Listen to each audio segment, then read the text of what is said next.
What's up guys? Today I got something very interesting for you because I found a way to stall your flip on one button only. Now this only works if you're on Steam, if you're on PC and if you use controller.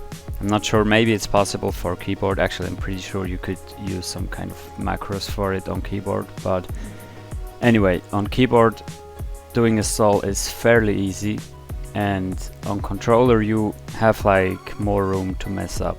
I kind of found this by accident when I wanted to map my power slide button from square to L1 and I tried to map both to the same button, and I found that you can map a keyboard key to your controller. So first of all, if you don't know what a stall is, it looks something like this, and it's pretty much cancelling out your vertical momentum, so you can keep your car from falling for a short amount of time. And normally you would need 3 keys for that mechanic. You would need jump, air steer left or right, and air roll left or right. So for the example I'm showing, I'm using air steer left and air roll right and jump. So I'm simply starting off with air steering to the left, so simply spinning my car to the left in the air. Then I'm adding the air roll right, so it creates this sort of tornado spin, and then I simply jump. And that's a stall. Now if you don't do this properly on controller, if you steer like a bit too much up or down, you will backflip or front flip, or if you let go of any of these keys you will just flip over.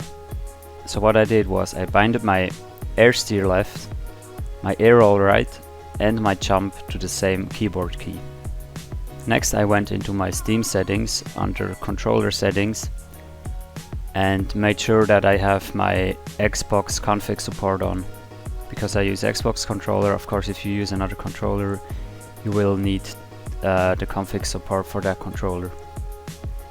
Then I went into my Steam library and under the Rocket League tab, under the right tab I went to controller configs.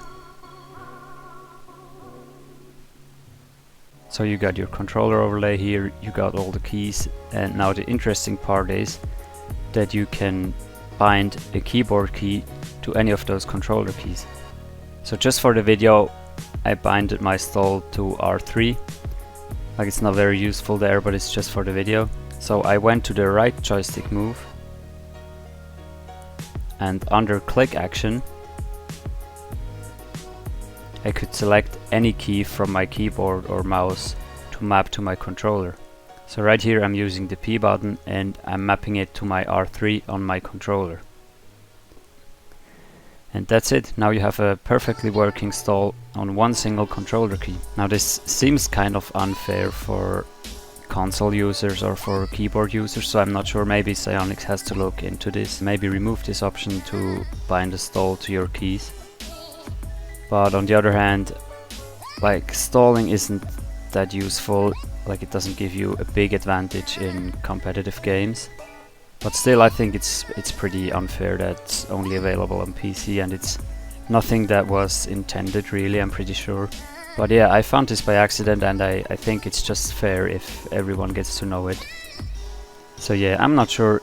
If you think this feature should be removed, then let me know down in the comments, or if Psyonix maybe should just simply add a stall button to their controls. So I hope you enjoyed this little tutorial. Leave a like if you've learned something new, and see you guys in the next video.